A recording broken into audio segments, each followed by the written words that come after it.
I wanted to show you this lovely book, Watercolour Mixing Techniques for Botanical Artists by Jackie Isard.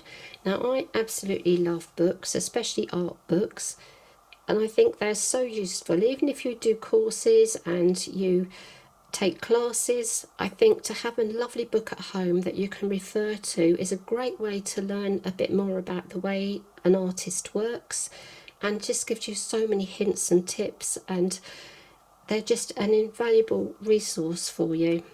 And I love my books. I love books so much that I actually have this book on my Kindle as well, but there's nothing like a paper copy. And this has really lovely paper inside, so it feels nice, and I think that's really important. It's a nice white, so you see the detail and the colours on the pictures. So first of all, here we have the contents. Introduction, equipment and materials, understanding colour and pigments, seeing colour and tricky mixes, advanced colour application techniques, painting with layers, underlying colour to enhance, colour and fine detailing, and then useful tips, useful links, and an index. And here we have another beautiful illustration and a photograph of Jackie busy at work. It's nice to know a little bit about the artist in the introduction. It's always good to know how they started and what they're actually doing. Then we have a little bit of history about pigments, which is nice. I love anything to do with history. I think it's nice to know. And then I'm not going to show you every single page because I want you to go and buy this book yourself. So understanding colour and pigments, light fastness, which is very important if you sell your work. You don't want your painting to fade away. There's a lot on colours and colour temperature. But this is not boring, and it's very easy to read and easy to pick up. Find the little section you want to read and get the information. Containers, tubes or pans, that's always a tricky one when you first start painting with watercolour. So a little bit about the different colours, how Jackie chose her palette, why it works for her. We've got all the different colours here.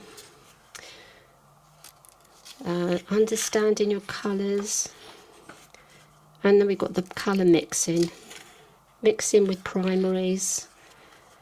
And we've got a little bit about warm and cool, bright. Why is my mix looking muddy or dull, or muddy and dull? Lots of lovely things in here to keep you busy. And oh, here, look, there's that picture again that I absolutely love. Training the brain, very interesting, recognising how we see colour. So we have some science in here. How light changes colour, how colours affect one another. Quite a lot on how we see colour. I think that is really, really interesting, how we can see colour. And here we've got actual leaves here. Now this is another thing that I think is brilliant, the underlaying colours. A lot of people don't realise how important that underlay is. Now I do this with my pen and ink when I'm layering up. I often work with layers and blending layers, and it can totally change the outcome of your picture. But here we're seeing different ways of doing this, so that's interesting as well. Making neutral tones. It can be quite difficult to mix a neutral colour. Found that with ink, trying to get the shades of the browns and greys even, so many different shades of grey, mixing botanical greys. So obviously that's very relevant to plants. And here we have lots of different open flower, developing bud, closed bud, snowdrop on the edge. It's just so much information, and this is what I absolutely love. Checking the values. It's sometimes very hard to do that when you're working in colour. So, and all the little step by step of the layers here.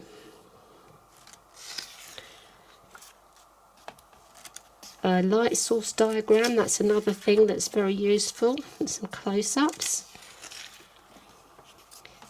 I think there's another nice picture in here. Here we go. This is the picture I'm looking for. Painting with layers. And one of my favourite flowers, as I've always mentioned, the Hydrangea flower. Absolutely beautiful. So this really, for me, as soon as I saw this, I was like, what have I been trying to draw? What am I trying to paint? A hydrangea. So this is going to be so helpful to me personally. And just look at the detail. I have not seen this much detail in any other book. So if I can do something that's even remotely like that, I will be happy. But I'm sure with practice, I don't expect to be anything like Jackie Isard, but I'm sure it's really going to improve my flowers. They're so lovely. I know I keep saying this is a lovely book, but it really is. And then we've got some other little hints on there, fine detailing.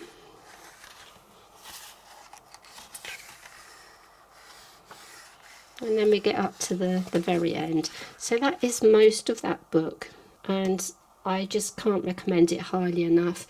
Now, once I bought this book, I did actually email Jackie because I heard that she had another little book out that I couldn't find anywhere, which apparently was only available from her website.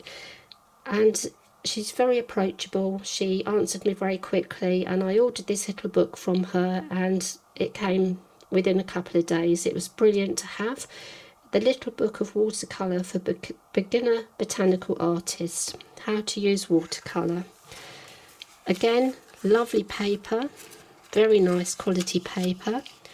So the contents of this is understanding watercolour pigments, brushes, palettes, water quantity to pigment, mixing on a flat palette, brush techniques, painting techniques, looking after your brushes, and some links.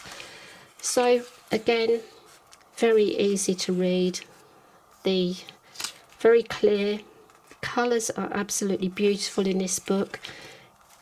It's just very inspiring, and I think this book makes it so easy for you if you're not experienced to know where to start.